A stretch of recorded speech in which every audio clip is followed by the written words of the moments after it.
Kabanata 7271. Hindi maintindihan ni Beresford kung gaano katakot si Harvey, ngunit alam na alam ni Mike kung gaano katakot ang maalamat na ito. At mas gugustuhin pa niyang masaktan ang Knights Templar kaysa kay Harvey. Kaya sa pagkakataong ito, maayos na binali ni Mike ang pulso ni Beresford. Isang napakalungkot na sigaw ang pinakawala ni Beresford sa isang iglap, at hindi niya akalain na maglalakas loob si Mike na tretuhin ang sarili ng ganito. Bas agin. Bago tumigil ang mga sigaw, hinawakan ni Mike ang kanang binti ni Beresford at pinilipat itong muli. Ang parehong matinis na sigaw ay lumabas, at gamulong si Beresford sa lupa sa sakit, nagpakawala ng isang ungol na parang pagpatay ng baboy. Ang eksenang ito ay nagparamdam sa lahat ng naruroon, at ang ilang mga tao ay hindi maiwasang sampalan ang kanilang mga sarili ng 2 beses upang kumpirmahin na hindi sila nananaginip. Tutal, walang mag-aakala na ang isang malaking lalaking tulad ni Beresford ay babaliin ang mga braso at binti sa loob ng isang araw pagkarating sa Grand City. Kapag naipadala na ang balitang ito pabalik sa Lost City, tiyak na magdudulot ito ng pagkabigla. Nang hindi binigyan ng pagkakataon ang iba na magulat, lumuhad muli si Mike sa lupa pagkatapos na tapusin ang kanyang trabaho, at sinabi sa mahinang boses.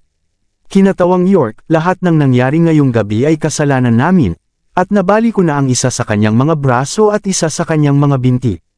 Sana ay masiyahan ka sa paliwanag na ito. Walang ekspresyon si Harvey, na mahinang sinabi, hindi sapat. Bahagyang gumalaw ang sulok ng bibig ni Mike, at sa sumunod na sandali ay tumalon siya, at hinawakan ang kamay ng mga kabilang sa kanluranin ng napakabilis, pagkatapos ay malakas itong binali. Napakabilis ng bilis, at walang balak na maging mahina ang loob. Sa loob ng wala pang 1 minuto, lahat ng mga kanluranin ay bumagsak at gamulong sa lupa. Sa huli, maayos na binali ni Mike ang kanyang kamay, saka muling lumuhad sa harap ni Harvey. Sabi ko, ito ay talagang puno ng katapatan. Bagamat nadama ni Harvey na ang grupo ng mga taong galing sa Lost City ay isang nakakainis na bagay, ang mga kilos ni Mike ay hindi nagbigay sa kanya ng dahilan para magalit. Kinatawan York, hindi ko alam kung nasiyahan ka sa aking paliwanag. Bumulong si Mike. Tumayo si Harvey York, hinawakan ang kamay ni Mike, at tinulungan siyang ipagpatuloy ang koneksyon, pagkatapos ay sinabi ng may kaunting pagpapahalaga. Alam ang pagunlad at mga balakid, tama at mali, mabuti ka. Sa mga taga-kanluran, isa kang dayuhan. Bibigyan kita ng pagkakataon na tumira kasama ko, kung gusto mo. Natigilan si Mike ng ilang sandali, ngunit pagkaraan ng ilang sandali, dahan-dahan siyang umiling at sinabing, gusto ko talagang sumang-ayon sa iyong kahilingan. Ngunit ngayon ay may responsibilidad ako, pinapakain at sweldo ng hari at maging tapat sa hari. Kung dahil lang sa kaunting salita mo, sasama na sana ako sa iyo. Hindi ako kailanman magiging komportable sa buhay ko, at minamaliit ako. Ngumiti si Harvey at sinabing, sige, hindi kita pipilitin. Pero balang araw, kung desperado ka na, bubuksan ko ang pinto para sa iyo anumang oras. At saka, pagbalik ko, sasabihin ko sa iyo ang mga matataas na miyembro ng Knights Templar. Huwag ka nang makialam sa mga gawain ng Grand City, dahil nasa akin na huling desisyon tungkol sa Grand City.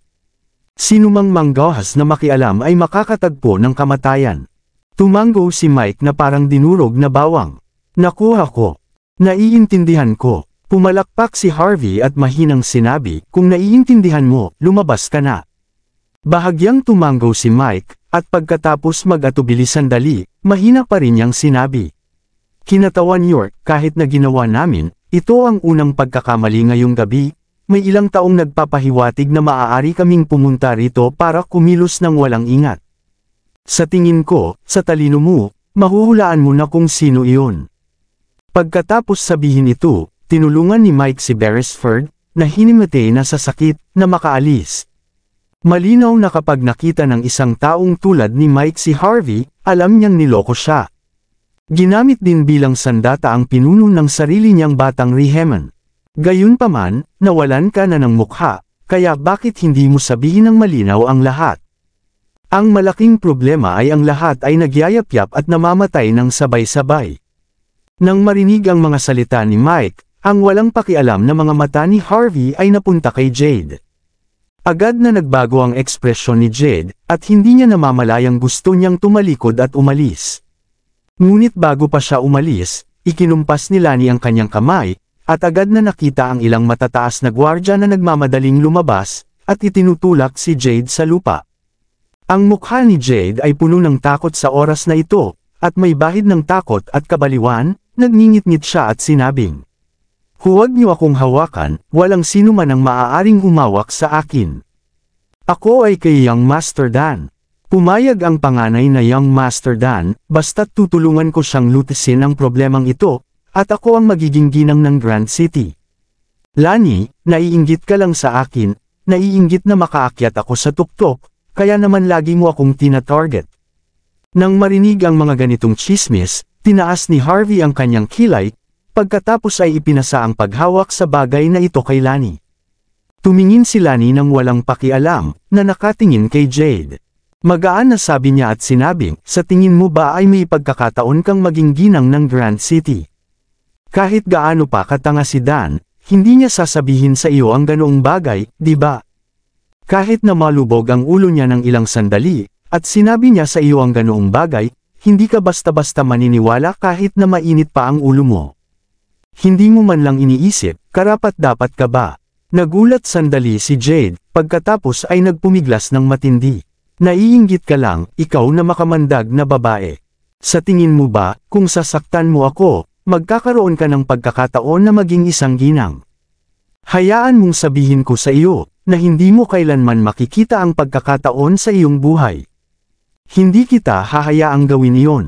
Bumantong hininga si Lani, na sumulyap sa maraming kawani ng Platinum Casino na nakarinig ng balita, at pagkatapos ay walang pakialam na sinabi, "Lahat, dapat malaman ng lahat na ang unang tuntunin na ginawa ko ay ang pagbibigay ng gantimpala at parusa ng malinaw.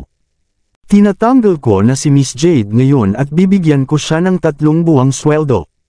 Pero ayos lang para sa kanya na hindi magpasalamat sa akin, at umaasa sa kanyang kagandahan, at sinasadya niyang magdulot ng gulo sa Platinum Casino, na sinubukang palakihin ang mga bagay-bagay, at pinilit pa akong pababain sa pwesto. Kailangan kong sabihin na ang balangkas ay napakasimple, at ang epekto ay napakaganda. Ipinaparamdam nito sa akin na, maiwasan ang katulad na mangyari muli, at upang maging halimbawa para sa iba, dapat kong sabihin ng malinaw sa lahat kung ano ang aking estilo ng pag-uugali." Pagkatapos sabihin iyon, casual na kumuha si Lani ng isang revolver mula sa kanyang dibdib, pagkatapos ay kumuha ng isang bala na may tingga, itinusok ito sa silindro, at bahagyang inikot ito, at pagkatapos ay isinara. "Jade, para mabigyan mo ako ng paliwanag, at para rin magbigay aral sa lahat.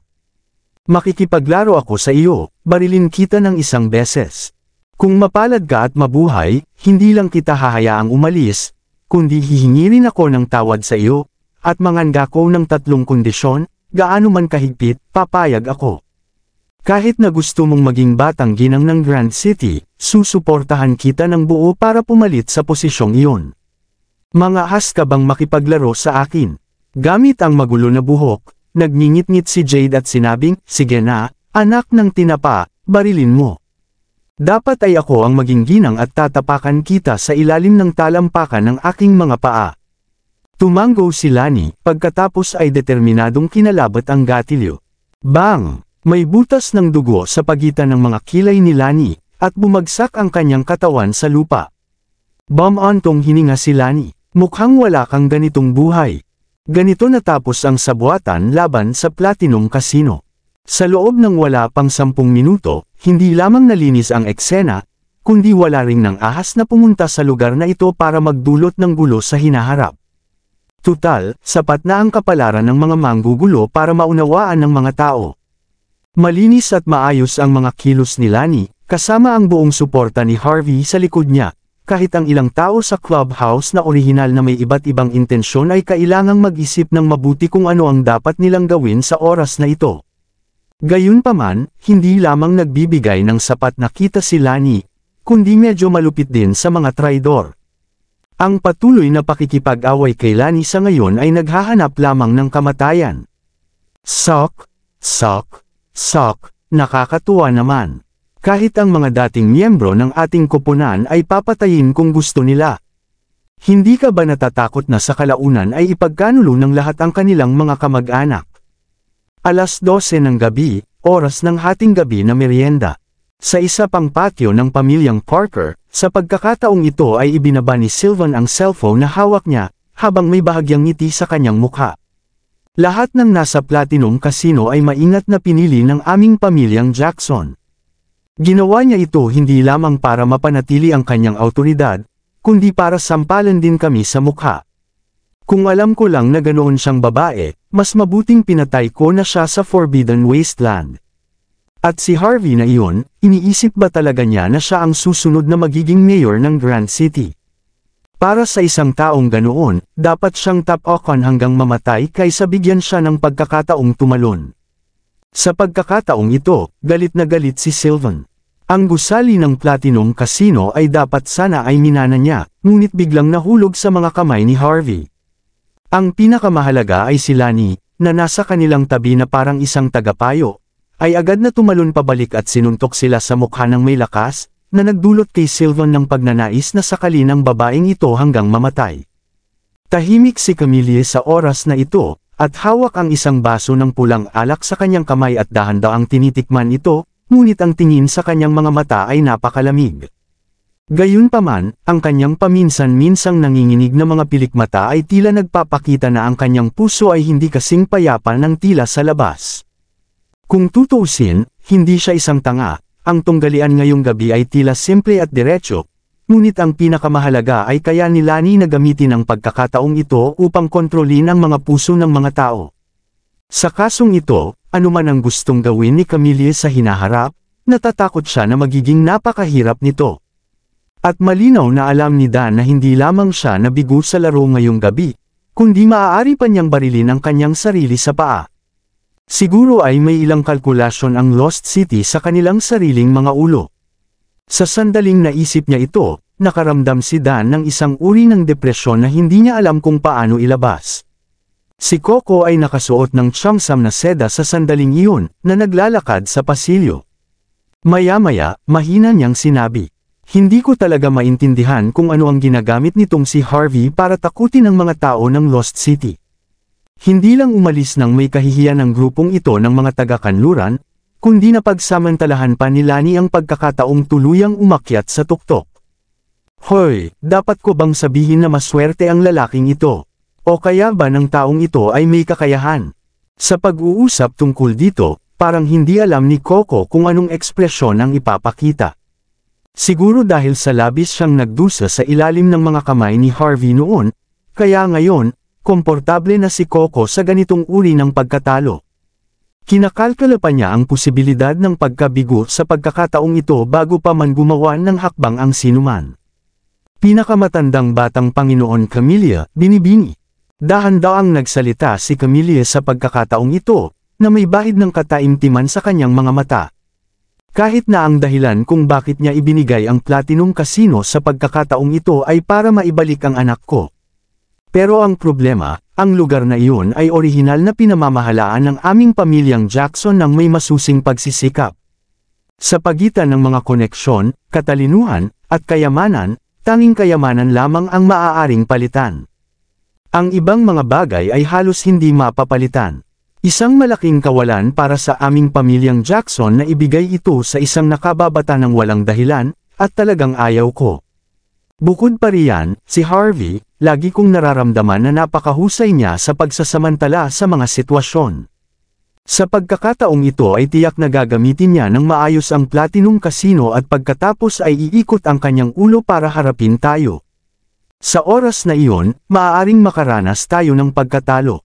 Nang marinig ang puot sa mga salita ni Camille, mahinang sinabi ni Coco, "Ginang, ang lahat ng ito ay talagang lampas sa aming kontrol.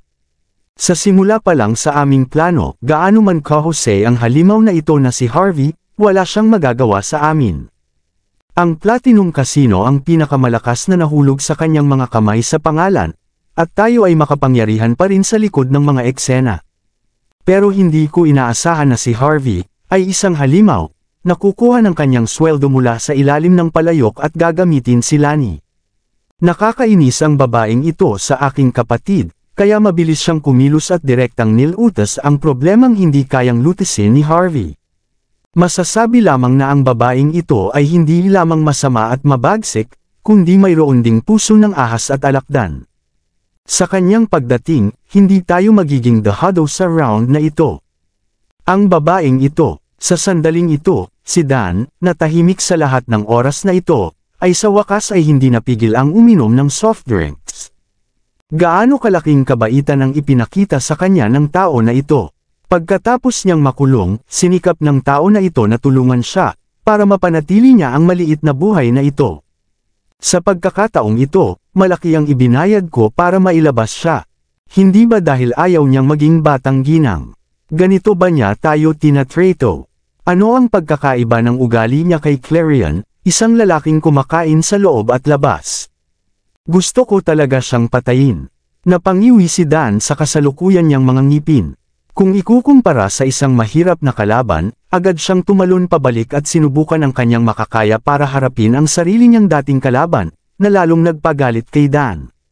Sige, lahat, alam kong puno ng galit ang mga puso ninyo tungkol sa bagay na ito. Sa totoo lang, sa aking pananaw, umaasa rin ako na agad na mamatay sina Harvey, Clarion, at Lani. Sa sandaling ito, nagsalita si Gaius, na may nickname na Poisonless na may mababang pakiramdam ng presensya, ay mabagal magsalita. Siya ay orihinal na isang taong mahusay mag-isip. Matapos pumasok si Lani sa Forbidden Wasteland, palaging umaasa sa kanya si Dan. Sa panahong ito, makahulugang sinabi ni Gaius, lahat, kung magtitipon kayo at ilalabas ang galit sa inyong mga puso, wala itong magiging epekto. Kapag nalaman ito ng mga tagalabas, wala nang ibang pakinabang maliban sa pagtawanan tayo bilang mga walang utak na basura. Ang ating pangunahing prioridad ay hindi ang magsabi ng walang kwentang kalokohan dito. Sa halip, dapat tayong makahanap ng paraan upang patatagin ang kasalukuyang sitwasyon sa Grand City. Tutal, ilang araw na lang ang handaan ng kaarawan ng Hierophant. Kung patuloy na lalala ang mga bagay-bagay, makakaapekto ito sa katayuan ng maraming tao, at makakaapekto rin ito sa posisyon ni Young Master Dan. Sa kasalukuyan ay mayroon tayong ilang mga bagay na dapat tugunan sa lalong madaling panahon. Maraming salamat sa lahat ng sumusubaybay. Please subscribe and follow my YouTube and Facebook channel, Filipino Novel. Maraming salamat po. Kabanata 7275. Nang marinig ang mga salita ni Gaius, huminga ng malalim si Dan at nagsindi ng tabako, at bahagyang kumalma. Sumingit siya kay Gaius at sinabi, alam kong maaari kang manatiling kalmado sa anumang pagkakataon at makita ang ilang mga problemang hindi natin nakikita. Kaya, maaari mo na lang sabihin, ano nga ba ang dapat nating gawin ngayon? Tumayo si Gaius, na ang mga kamay ay nasa likod ng kanyang likuran, at dahan-daang sinabi habang naglalakad. Para sa atin, ang unang bagay ay linisin ang mga kamay sa Platinum Casino. Kung tama ang aking hula, sa orihinal na plano ni Ginang Camilla, hanggat lalabas si Ginoong Jackson, magkakaroon siya ng paraan upang labanan si Harvey at mabawi ang kontrol sa Platinum Casino. Ngunit ang paglitaw ni Lani ay sumira sa lahat ng ito, kaya ang pinakamahalagang bagay ngayon ay ang kumuha ng ilang bagay mula sa Platinum Casino, lalo na ang pinakamahalagang ledger. Kapag ang ledger ay nahulog sa kamay ng iba, tiyak na magiging matalas na sandata ito laban sa atin. Isa ito sa pinakamalaking bukas na transaksyon natin hanggang sa kasalukuyan. Siyempre, posible rin na nakapaghanda na si Ginang Camilla at nailabas na ang account book. Kung ganito nga, hihingi ako ng paumanhin sa iyo, Ginang Camilla. Nang narinig ito, bahagyang nagbago ang ekspresyon ni Camilla. Nagmamadali siya nang ibigay niya ang Platinum Casino sa pagkakataong ito, at talagang hindi niya nalinis ang maraming bagay. Tutal, sa kanyang orihinal na kaalaman, paano kung nakuha ni Harvey ang Platinum Casino? Ang mga tao rito ay ikaw lang, o ikaw ang may kontrol sa lahat. Pero ngayon dahil kay Lani, wala na sa kontrol ang lahat, natural niyang naunawaan na hindi naaayon ang mga bagay sa kanyang plano. Nagsimulang mag-alala si Camilla. Nang makita ang ekspresyon ni Camilla, bahagyang ngumiti si Gaius at sinabing, "Ginang Camilla, kaya mo ba ang mga bagay na iyan?" Huminga ng malalim si Camilla, at muling natauhan, at sinabing, "Huwag kang mag-alala, kaya ko yan." Tumango si Gaius at sinabing, "Ang pangalawang bagay, dapat maghanda si Young Master Parker ng malaking halaga ng pera para pakalmayan ang mga puso ng mga tao. Mapapamilya man ni Miss Jade o ang mga loyalista na nakatira pa rin sa Platinum Casino, dapat nila silang bigyan ng malaking halaga ng pera. Sa isang banda, hayaan silang makaramdam ng ginhawa at ipaalam sa kanila na hindi tayo sumuko. Sa kabilang banda, ito ay para silang mag-scout sa lahat ng dako, at bigyan lamang tayo ng mga pahiwatig sa pinakamahirap na sandali. Sa kasong ito, katumbas tayo ng pagtatanim ng kulog sa tabi ni Harvey." Sa pagsasalita tungkol dito, tinitigan ni Gaius si Dan, at sinabing, "Master Dan, hindi maaaring e-save ang perang ito, dahil ito ay isang palabas para sa mga taong nasa ilalim." Sa ganitong pagkakataon, hindi lang ang puso ng Platinum Casino at ng iba pa ang magiging ligtas, kundi pati na rin ang puso ng mga taong nakapaligid sa atin. Kinikit ni Dan ang kanyang mga mata, sa kamarahang sinabi, "Huwag kang mag-alala. Maglilipat ako ng pera mula sa aking personal na account para malutas ang problemang ito. Kung gusto mong gawin ito, gawin mo ito ng maganda." Gayunpaman, labis pa ring nalulumbay si Dan sa sandaling iyon.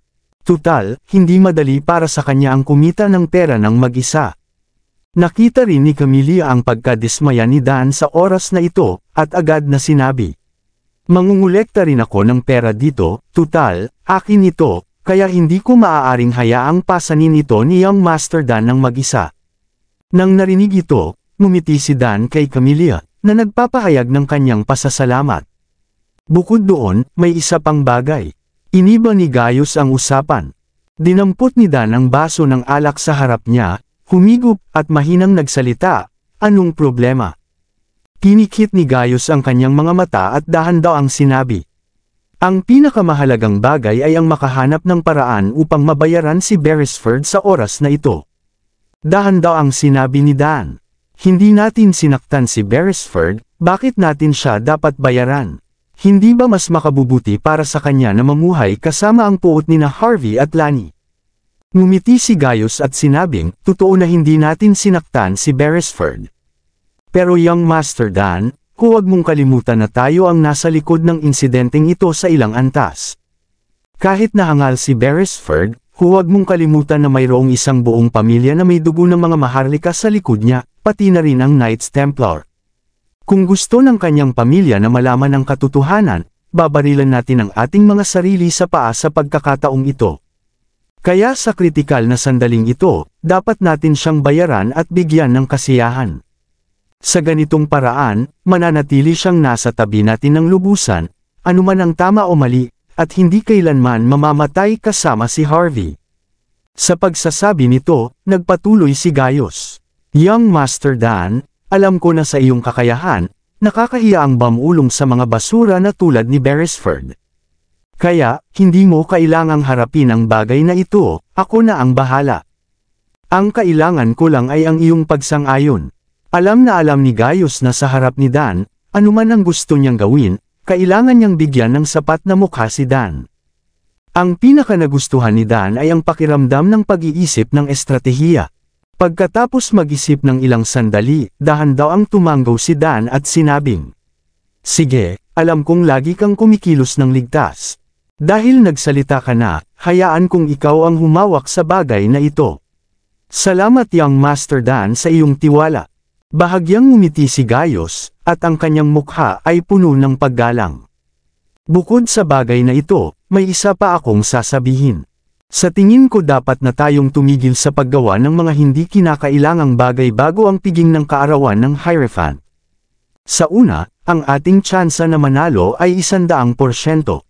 Gayunpaman, kamakailan lamang, ay napakarami na nating nagawa at napakaraming pagkakamali. Sa ngayon, nakikita ko, Young Master Dan, ang iyong tsansa na magtagumpay sa posisyong iyon ay wala pang 70%. Kung gagawa ka pa ng ilang pagkakamali, mas mababa pa ang tsansa. Kaya, kahit ano pa mang puot ang nasa puso mo, iminumungkahi kong tiisin muna ito, young Master Dan. Magpasensya ka muna sandali. Bahagyang naningkit ang mga mata ni Dan, at mahinahong sinabi pagkatapos ng mahabang sandali. Naiintindihan ko ang ibig mong sabihin, sa kasalukuyang sitwasyon, mas mabuting wala nang gawin kaysa gumawa ng isang bagay. Hanggat nananatili kang kalmado, kahit 5 espada ay hindi makakaharang sa aking daan.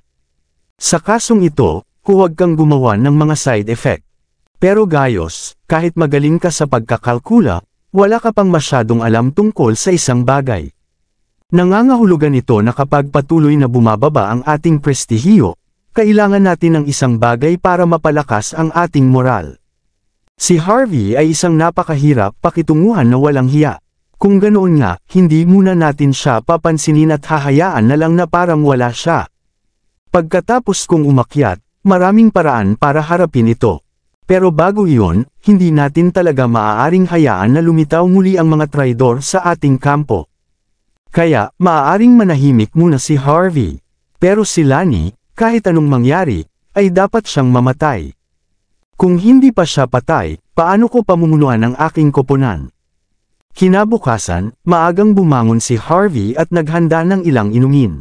Pumunta siya kay Mandy para tingnan, at nalaman niyang natutulog pa rin ito, kaya hindi niya ito inistorbo. Naisip ni Harvey kung kailangan bang pabalikan muna si Mandy sa Mordo kapag lalong naging tensyonado ang sitwasyon sa Grand City. Kapag nakatira si Mandy sa Grand City, at sa isang antas, napakataas ng panganib. Bagamat kayang garantyahan ni Rachel ang kanyang kaligtasan sa isang antas, walang makakagarantiya na walang mas malakas pa kay Rachel na aatake at pumatay kay Mandy. Dahil dito, maayos na nagpabok si Harvey ng tiket sa paglipad patungong Hyperborea para kay Mandy, at naghanda na ipadala si Mandy ngayon. Ngunit nang matapos ito ni Harvey at hinihintay na magising si Mandy, biglang nag-vibrate ng malakas ang kanyang telepono. Pagkatapos sagutin ang telepono, sinabi ni Lani sa kabilang linya na may nangyari sa Platinum Casino kahapon. Matapos sumimangot sandali si Harvey, sinabihan niya si Rachel na paalisin si Mandy anuman ang mangyari, pagkatapos ay sumakay siya sa kotse at tumungo sa Platinum Casino. Di nagtagal, dumating si Harvey sa Platinum Casino, at dinala sa isang nakatagong vault. Ang kaba ng bayan na ito ay hindi ganoon kalaki, na 12-12 metro kwadrado lamang, napapalibutan ng cast-reinforced concrete na kasing tibay ng bato. Gayunpaman, sa kasalukuyan, ang buong vault ay walang laman, na parang nawala ng laman ng magdamag. Nang makita ang bakas na ito, bahagyang sumimangot si Harvey. Mabagal na sinabi ni Lani. Alam ko na si Camellia ay may pribadong vault sa Platinum Casino, pero hindi ko ito natagpuan. Hindi inaasahan, kagabi ay may unang kumilos at umalis sa lugar na ito.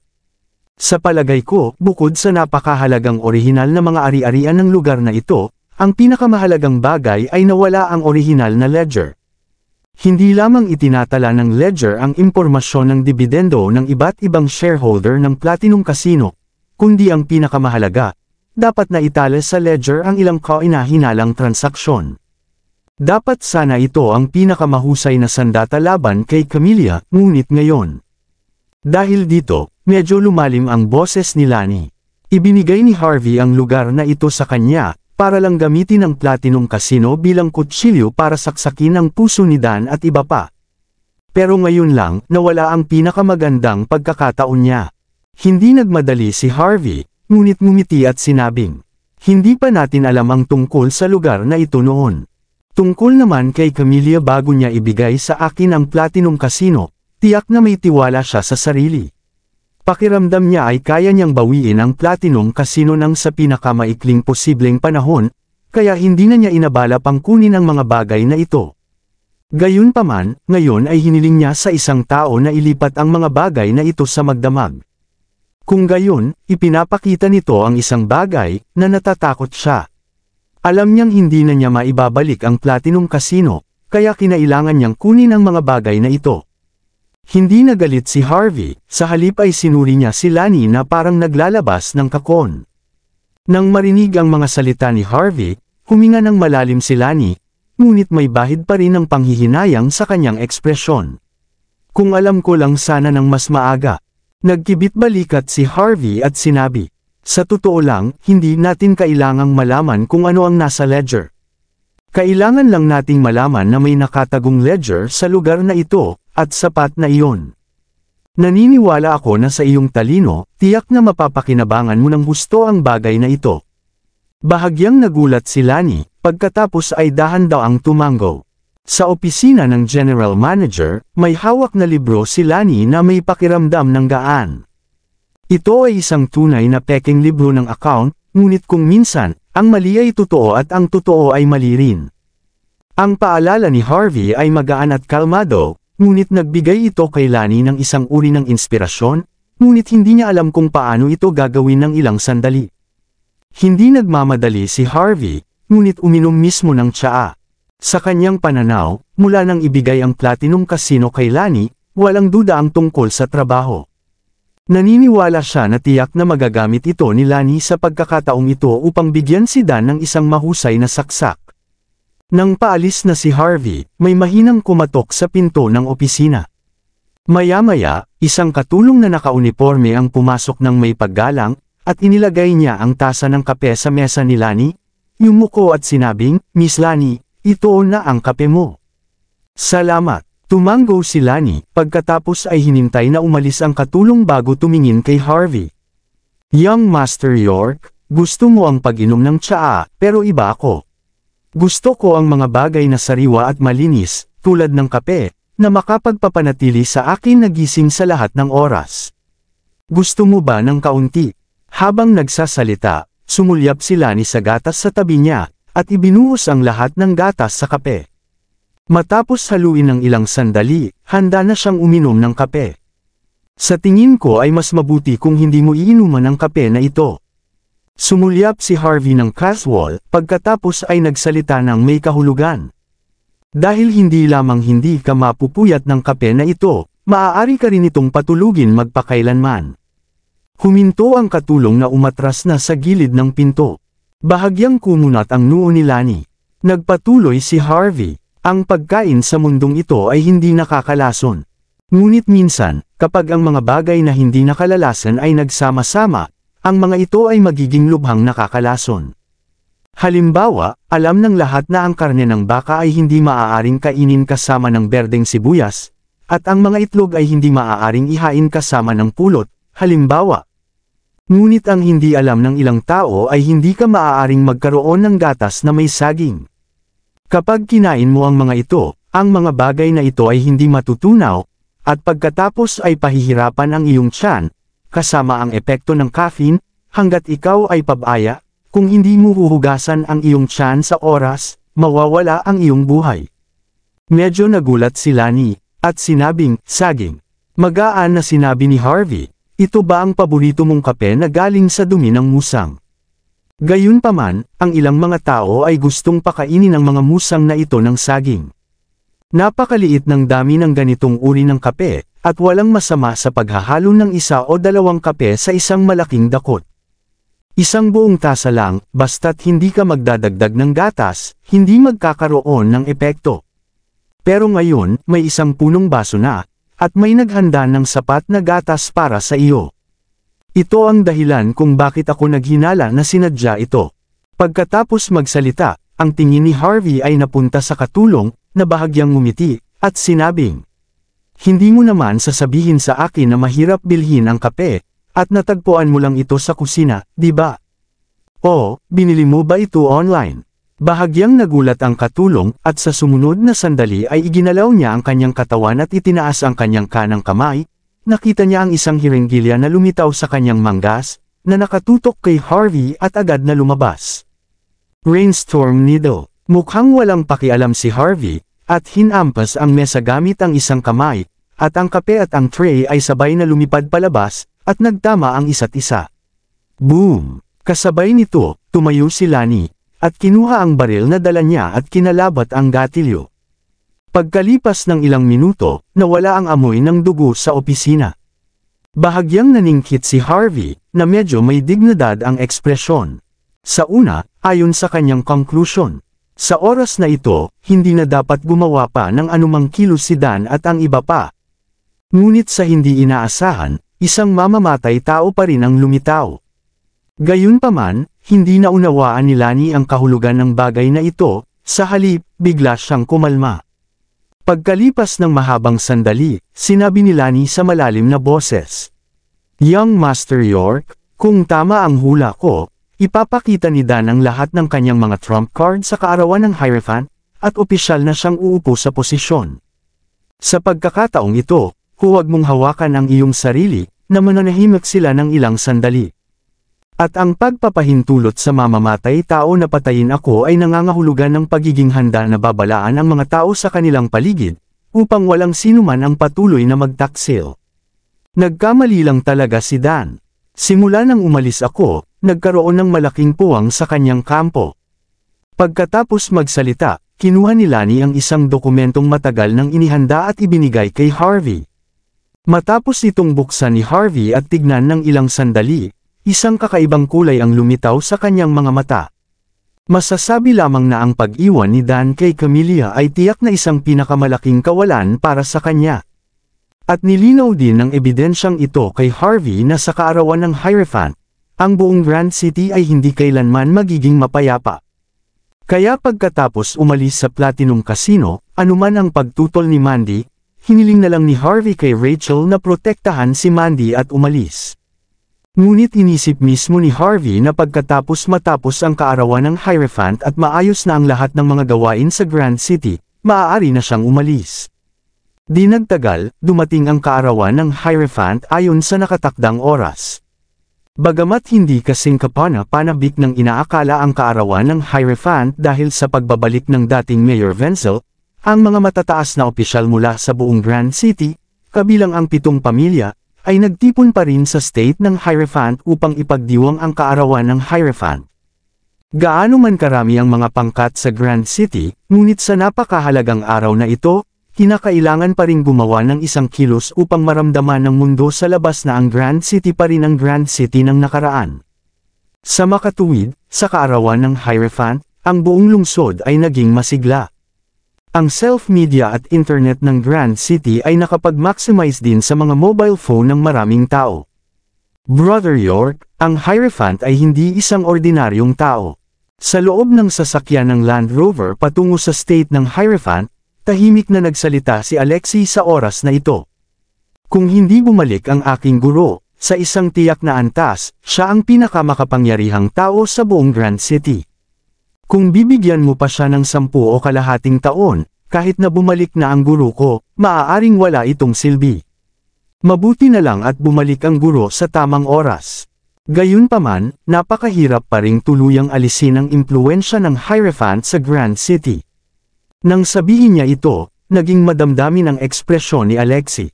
Hindi naman, birthday party ito, nakatadhana itong hindi maging mapayapa. Ngumiti si Harvey at bahagyang nagsalita. Maliban sa Hierophant at sa mayor ng Grand City, sa palagay ko ay marami pang tao ang gustong pupunta sa birthday banquet na ito. Manood ka na lang ng palabas maya-maya. Gagawin ko ang lahat para protektahan kang mabuti. Bro, kapatid kita talaga. Hindi, mas malapit ka pa kaysa sa kapatid ko. Nabigla si Alexei. Huwag kang mag-alala. Hinding-hindi kita iiwan kahit anong mangyari. Ngumiti si Harvey, at iniba ang usapan at sinabing, nasaan na sina Mayor Wenzel at ang iyong kapatid na babae? Bakit wala akong makitang tao? Sabi ni Alexei, pumunta ang Panginoon ko at ang nakatatandang kapatid na babae ko sa lugar ng priesthood ilang araw na ang nakalipas. Sa isang banda, ito ay dahil sa kanilang espesyal na pagkakakilanlan, at sa kabilang banda, may ilang mga bagay na kailangang pag-usapan muna. Kabanata 7280.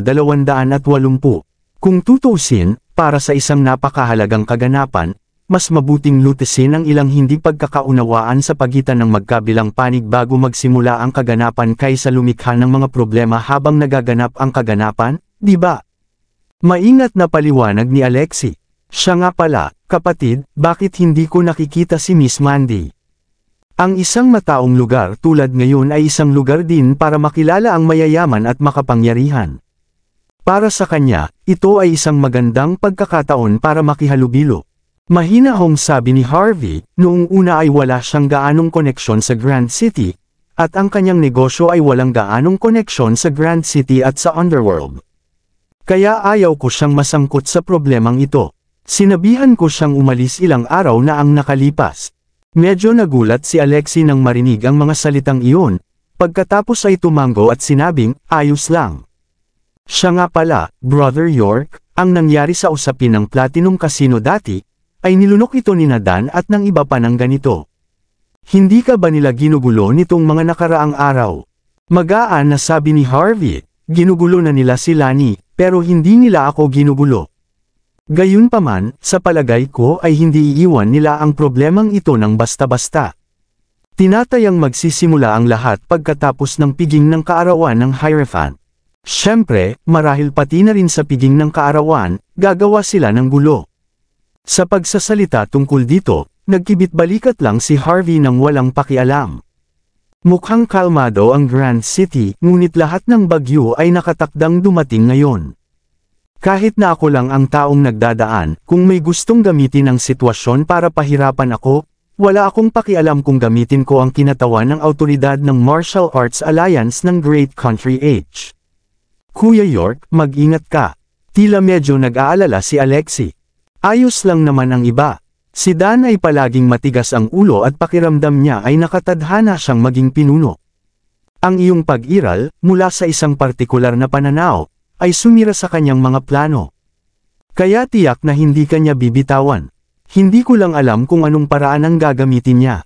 Isa pa, ang tagapayo ng militar sa tabi niya ay si Gaius. Kamukha ng batang iyon ng taong ito, ngunit ang kanyang mga iniisip ay palaging masama. Marahil, handa na silang umatake ngayon. Bago pa matapos magsalita si Alexei, biglang naningkit ng bahagya ang mga mata ni Harvey. Iniunat ang kanyang kaliwang kamay at pinindot ang shift button ng kotse. Ang Land Rover na mabagal ang pagmamaneho ay biglang huminto sa kasalukuyang lokasyon. Halos kasabay nito, isang malaking Mercedes-Benz G ang pumasok mula sa gilid, at bumangga sa harap ng Land Rover.